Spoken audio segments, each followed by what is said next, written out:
Ladies പാൻഡിൽ ഇനി അതിഥി.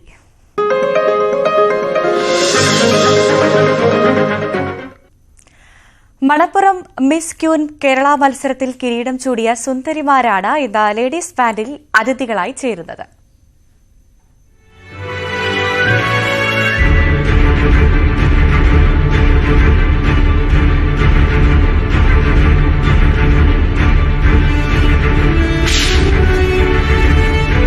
What the most coveted title from the House of Pegasus. We have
miss queen Kerala പട്ടം ലിഫിയാണ് സ്വന്തമാക്കിയത്. ഫസ്റ്റ് റണ്ണറപ്പ് ആയത് ടി റോസ്മിനാണ്. സെക്കൻഡ് റണ്ണറപ്പ് ഹർഷ ശ്രീകാന്ത് എന്നിവരാണ്.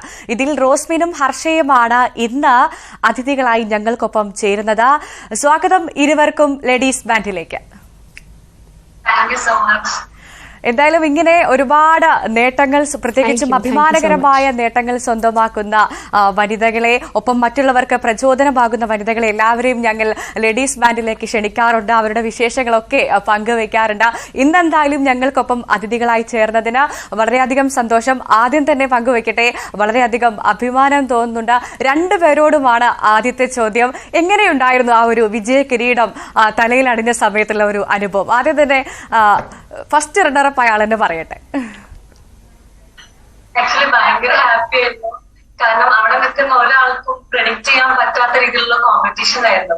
അപ്പൊ നമ്മൾ ആരും എക്സ്പെക്ട് ചെയ്യുന്നില്ല ഒന്നും. കാരണം എല്ലാവരും ഈക്വലി ടാലന്റഡ് ആണ്. അപ്പൊ അതിൽ നിന്ന് ചൂസ് ചെയ്യപ്പെടുക എന്ന് പറയുന്നത് ഇറ്റ്സ് വെരി ബ്ലെസ്ഡ്.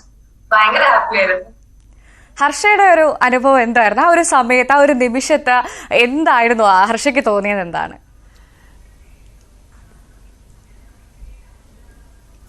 എന്താ പറയാ, നമ്മൾ ബ്ലാങ്ക് ആയി പോവാന്നൊക്കെ പറയില്ലേ, ആ ഒരു അവസ്ഥയായിരുന്നു. കാരണം അഫ്കോഴ്സ് നമ്മൾ പാർട്ടിസിപ്പേറ്റ് ചെയ്ത എല്ലാവരും പ്രതീക്ഷിക്കുന്ന സംഭവമാണ് ക്രൗൺ കിട്ടുക അല്ലെങ്കിൽ വിജയിക്കുക എന്നുള്ളത്. നമ്മളൊക്കെ ഡ്രീം ചെയ്യുന്ന സംഭവമാണ്. പക്ഷെ ആ ഒരു മൊമെന്റിൽ നമ്മുടെ റിസൾട്ട് അനൗൺസ് ചെയ്യുമ്പോൾ എല്ലാവരും ബ്ലാങ്ക് ആണ്. അപ്പോൾ ആ സമയത്ത് നമ്മളുടെ പേര് വിളിക്കും എന്ന് പറയുമ്പോൾ നമ്മളിങ്ങനെ സ്വപ്നമൊക്കെ കാണുന്ന പോലത്തെ ഒരു ഫീലിംഗ് ആയിരുന്നു. അവിടെ നിൽക്കുമ്പോഴൊക്കെ ഐ തിങ്ക് വിന്നേഴ്സ് ആയിട്ടുള്ള എല്ലാവരുടെയും ആ ഒരു ഫേസ് കണ്ടാൽ മനസ്സിലാവും നമ്മളൊക്കെ ഇങ്ങനെ ഒരു സ്വപ്ന ലോകത്തായിരുന്നു literally. So thank you so much for that opportunity to Pegasus.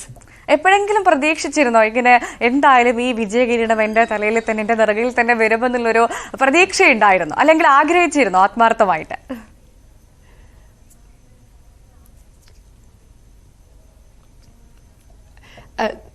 എനിക്ക് തോന്നുന്നില്ല. I mean yes, of course നമ്മൾ എഫേർട്ട് ഇടുമ്പം അതിനനുസരിച്ച് റിസൾട്ട് വരാമെന്ന് നമുക്ക് ആഗ്രഹം ഉണ്ടാവും. പക്ഷേ ഞാൻ പേഴ്സണലി ഒരിക്കലും അങ്ങനെ ക്രൗണിന് വേണ്ടിയിട്ട് പങ്കെടുക്കുന്ന ഒരു വ്യക്തി ആയിരുന്നില്ല. എനിക്ക് എക്സ്പീരിയൻസ് ആയിരുന്നു ഇമ്പോർട്ടന്റ്. ഞാൻ ഒരു പുതിയൊരാളാണ് ഈ ഒരു പാജൻട്രി ലോകത്തേക്ക്. അപ്പം എക്സ്പീരിയൻസ് ആയിരുന്നു എനിക്ക് വേണ്ടിയിരുന്നത്. പക്ഷേ നമ്മളെന്താ പറയുക, one thing led to another എന്ന് പറയുന്ന പോലെ ഓരോന്നിലേക്ക് പോയി വന്നപ്പോൾ finally we ended up getting the position and അതിൽ I'm very happy. തീർച്ചയായും ഈ ഒരു വിജയ കിരീടത്തിലേക്ക് എത്താൻ നിങ്ങൾ ഒരുപാട് ത്യാഗങ്ങൾ സഹിച്ചിട്ടുണ്ടാവും, ഒരുപാട് ഹാർഡ് വർക്ക് ചെയ്തിട്ടുണ്ടാവും. എങ്ങനെയായിരുന്നു റോസ്മിൻ ഈ ഒരു വിജയത്തിലേക്ക് എത്താനുള്ള ഒരു പടികളൊക്കെ എങ്ങനെയായിരുന്നു? ഒന്ന് ഓർത്തെടുക്കുകയാണെങ്കിൽ എന്താണ് പറയാനുള്ളത്? സത്യം പറഞ്ഞാൽ ഞാൻ പേജറിൽ അപ്ലൈ ചെയ്യുന്നത് വളരെ ലേറ്റ് ആയിട്ടാണ്. അപ്പം ശോഭിത മാം എന്റെ അടുത്ത് പറഞ്ഞു ഓക്കെ യു ക്യാൻ എൻ്റർ. അപ്പൊ ഞാൻ ഒരു കൺഫ്യൂസ്ഡ് ആയിരുന്നു. കാരണം എല്ലാവരും ഓൾറെഡി എൻറോൾഡ് ആണ്, അപ്പൊ പെട്ടെന്ന് ലാസ്റ്റ് മിനിറ്റ് ഞാൻ കയറുന്നു. പക്ഷെ എല്ലാം അവിടെ സംഭവിച്ചതെല്ലാം അൺഎക്സ്പെക്ടഡ് ആണ്. നമ്മളെന്തായാലും നമ്മുടെ മാക്സിമം എഫേർട്ട് കൊടുക്കും, അത് ഏതൊരു പ്ലാറ്റ്ഫോമിലാണെങ്കിലും. അപ്പൊ അങ്ങനെ ഞാനും ചെയ്തു. പക്ഷെ ഒരു ക്രൗൺ എന്നുള്ളൊരു സ്വപ്നം ആഗ്രഹിക്കുന്നുണ്ടായിരുന്നു. പക്ഷെ അത് നമ്മുടെ കോ കണ്ടസ്റ്റൻസിനെ കണ്ടപ്പോ അവരോട് മിങ്കിൾ ചെയ്തപ്പോ ഞാൻ ആ ആഗ്രഹം സത്യം പറഞ്ഞ് ഉപേക്ഷിച്ചു. കാരണം എല്ലാവരും ഈക്വലി ടാലന്റഡ് ആണ്. അപ്പം ഏറ്റവും ഡിസേർവിംഗ് ആയിട്ടുള്ള ആളുടെ തലയിലായിരിക്കണം ആ ക്രൗൺ വരേണ്ടത് ഞാൻ മനസ്സുകൊണ്ട് ആഗ്രഹിച്ചിട്ടുണ്ടായിരുന്നു. Very nice experience. ഹർഷയുടേത് എങ്ങനെയായിരുന്നു? ഹർഷയുടെ ഒരു പരിശ്രമവും ഒരു സ്റ്റെപ്പൊക്കെ എങ്ങനെയായിരുന്നു അവിടേക്ക് എത്തിച്ചേരാനുള്ള പ്രത്യേകിച്ചും പറഞ്ഞു പ്രതീക്ഷിക്കാതെ എത്തിയ ഒരു മേഖലയാണ് എന്നൊക്കെ ഹർഷ പറയുകയുണ്ട്. എങ്ങനെയായിരുന്നു ആ ഒരു പരിശ്രമമൊക്കെ?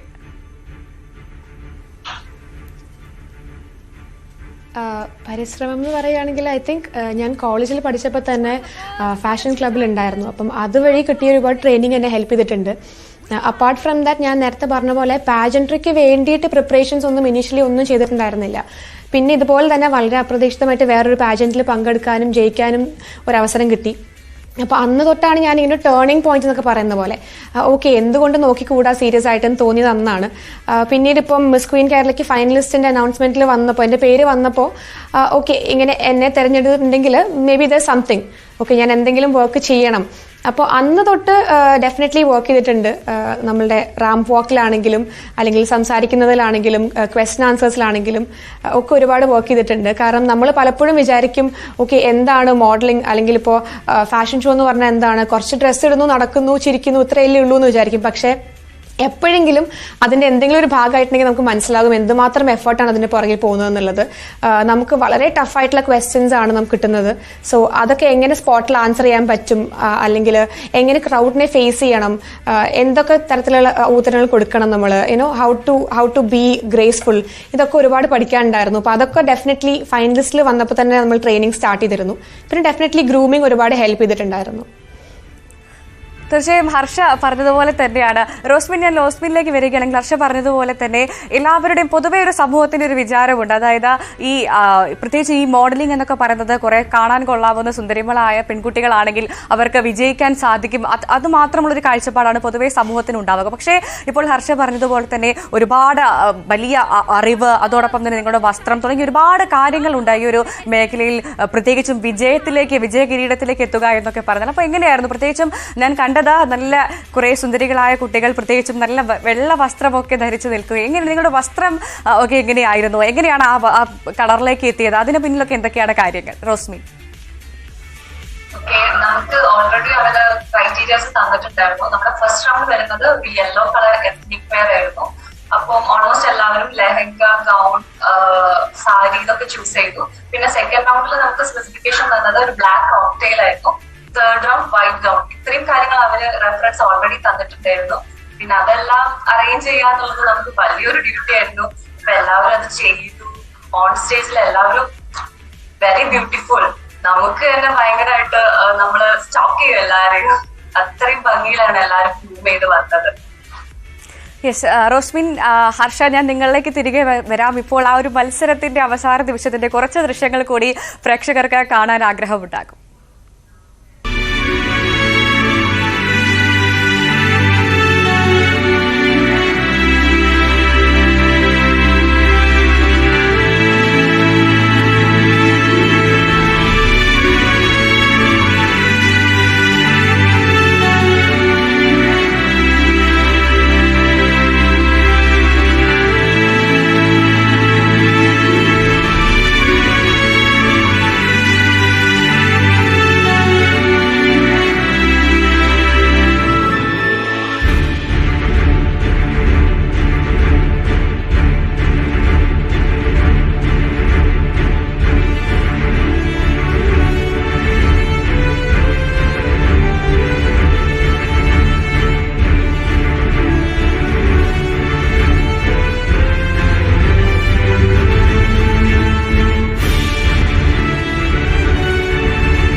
ഹർഷയുടെ മുഖത്ത് ആ ഒരു വളരെ വലിയൊരു സന്തോഷം അത് നല്ല രീതിയിൽ കാണാറുണ്ട്. കാരണം ഒട്ടും പ്രതീക്ഷിക്കാത്ത പോലെ നേടിയെടുത്തതിന്റെ ഒരു സന്തോഷം, കൃത്യമായ ഒരു മുഖത്ത് ആ ഒരു എക്സൈറ്റ്മെന്റ് ഞങ്ങൾക്ക് കാണാൻ സാധിച്ചിട്ടുണ്ട്. അങ്ങനെയാണെങ്കിൽ ഒരു ചോദ്യം ചോദിച്ചോട്ടെ, അതായത് ആ ഒരു ചോദ്യം അതെന്തായിരുന്നു? പ്രത്യേകിച്ചും ആ വിജയ കിരീടത്തിലേക്ക് എത്താനുള്ള ഹർഷയോട് ജഡ്ജി ചോദിച്ച ആ ഒരു ചോദ്യം എന്തായിരുന്നു? അതിന്റെ ഉത്തരവും എന്തായിരുന്നു?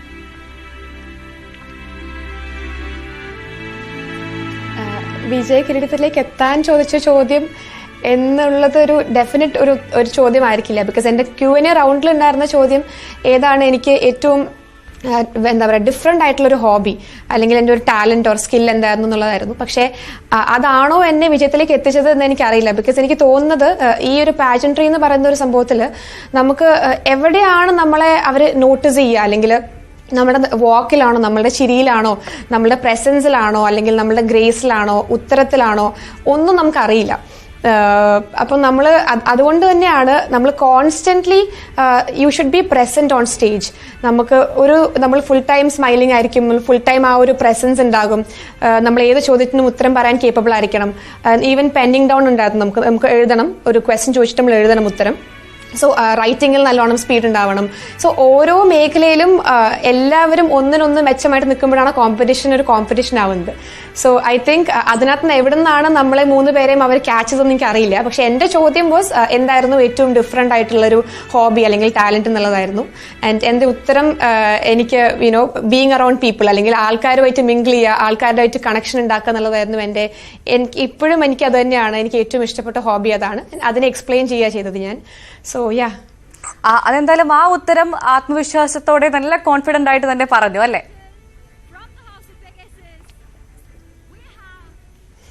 അതെ എന്ന് ഞാൻ പ്രതീക്ഷിക്കുന്നു.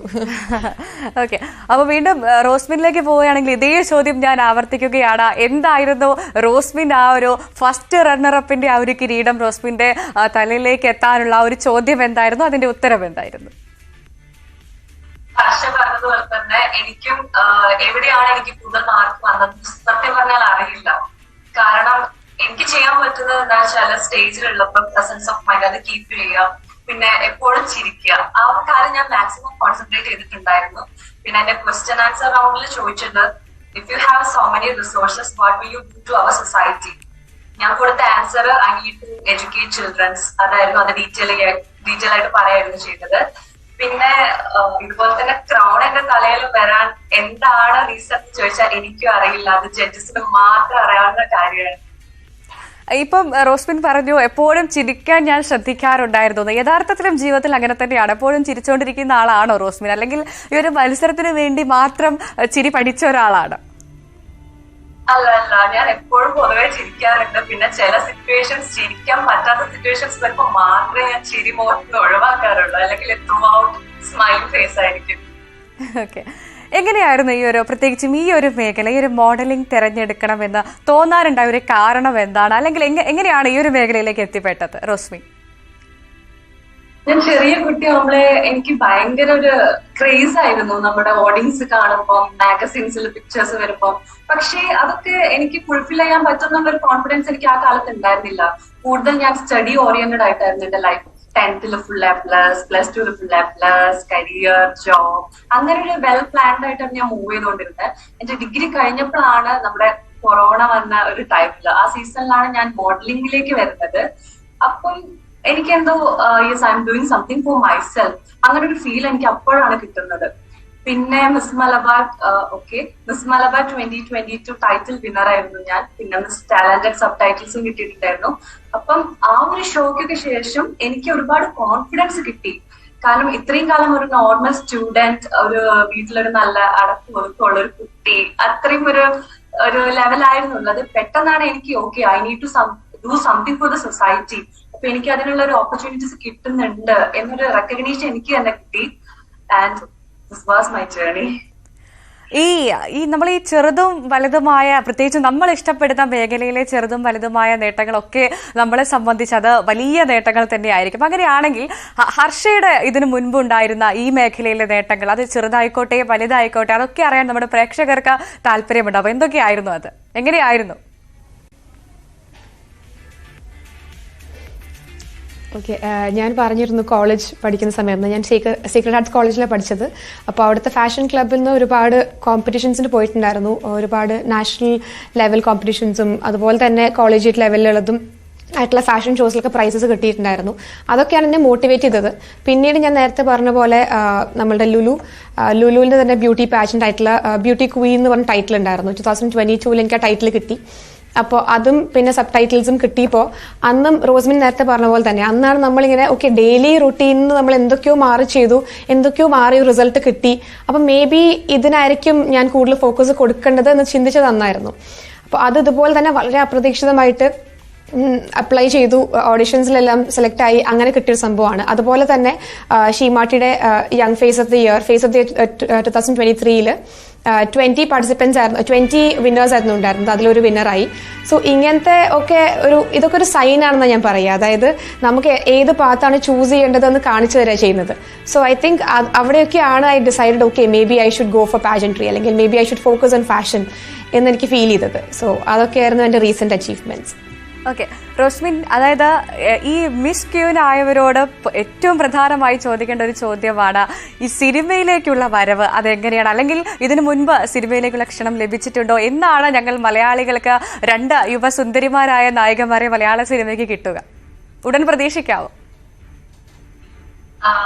ഈ ഒരു ടോപ്പിക് മാത്രം നമുക്ക് ദൈവത്തിൽ വിശ്വസിക്കുന്നവരാണെങ്കിൽ അങ്ങനെ പറയാൻ പറ്റുന്നതാണ്. കാരണം എന്റെ പാഷൻ എന്ന് പറയുന്നത് സത്യം പറഞ്ഞാൽ ആക്ടിങ് ആണ്. അപ്പം അതിന് വേണ്ടിയിട്ടുള്ള ഒരു ഫസ്റ്റ് സ്റ്റെപ്പ് അല്ലെങ്കിൽ സെക്കൻഡ് സ്റ്റെപ്പ് ആയിരിക്കും എനിക്ക് മിസ് ക്യൂൻ കേരള എന്ന് ഞാൻ വിശ്വസിക്കുന്നുണ്ട്. ഹർഷയുടേത് എങ്ങനെയാണ്? അങ്ങനെ തന്നെയാണോ? അതായത് ഞങ്ങൾക്ക് ഉടൻ പ്രതീക്ഷിക്കാമോ മലയാള സിനിമയിൽ? അല്ലെങ്കിൽ ആക്ടിങ് മോഡലിംഗ് മാത്രമാണോ താല്പര്യം, ആക്ടിങ് ഉദ്ദേശിക്കുന്നില്ല? എന്താണ് മനസ്സിലാക്കേണ്ടത്?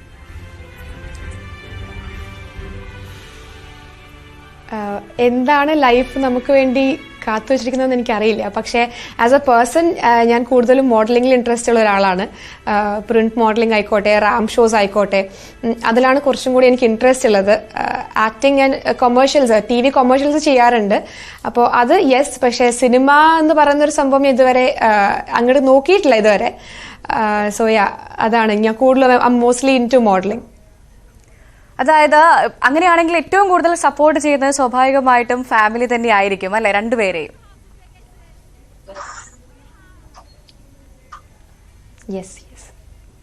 എന്താണ് റോസ്മിന് പറയാനുള്ളത് ഫാമിലിയുടെ സപ്പോർട്ടിനെ കുറിച്ച്?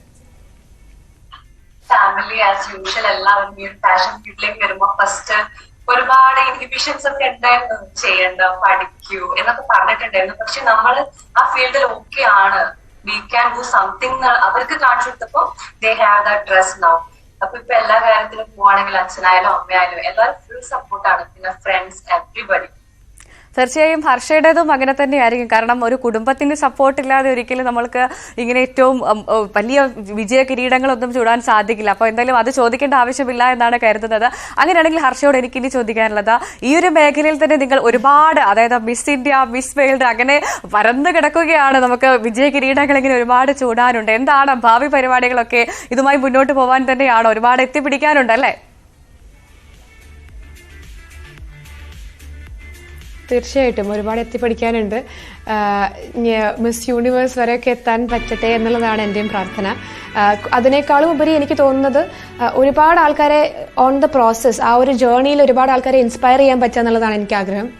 കാരണം ഇപ്പം നമ്മൾ കാരണം ഒരു കുട്ടി വന്നിട്ട് പറയുകയാണ്, ചേച്ചി അന്ന് സ്റ്റേജിൽ നിൽക്കുന്നത് കണ്ടിട്ട് എനിക്ക് ഞാൻ ഇൻസ്പയർഡ് ആയി, എന്നിട്ട് ഞാൻ ഇപ്പോൾ ഇത് അച്ചീവ് ചെയ്തു, അല്ലെങ്കിൽ ഞാൻ ഇങ്ങനെ ഒരു സ്റ്റെപ്പ് എടുത്തു എന്ന് പറയുമ്പോൾ നമ്മൾ ഞാൻ കാരണം അങ്ങനെയൊക്കെ ആൾക്കാർക്ക് തോന്നിയോ എന്നൊരു ഫീലിംഗ് വരും. അപ്പോൾ അതെനിക്ക് ഇതിനു മുമ്പ് ഉണ്ടായിട്ടുണ്ട്. അപ്പോൾ അതെനിക്ക് ഒരുപാട് ഹാപ്പിനെസ് തന്നിട്ടുണ്ട്. അപ്പം എനിക്ക് I think more than one single goal, miss universe എന്നൊരു ഗോളിനേക്കാളും ഉപരി ആ പ്രോസസ്സിൽ ഒരുപാട് ആൾക്കാരുടെ ലൈഫ് ട്രാൻസ്ഫോം ചെയ്യാൻ പറ്റണം എന്നുള്ളതൊരു ആഗ്രഹമാണ്.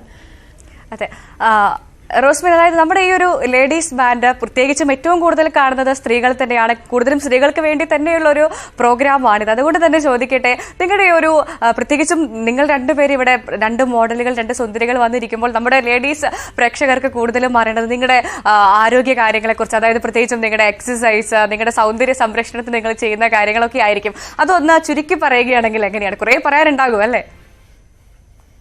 ഇങ്ങനെ ഒരുപാട് പറയാനില്ല. കാരണം എന്താ വെച്ചാൽ ഞാൻ അങ്ങനെ ഒരുപാട് കാര്യങ്ങൾ ചെയ്യുന്ന ഒരാളല്ല.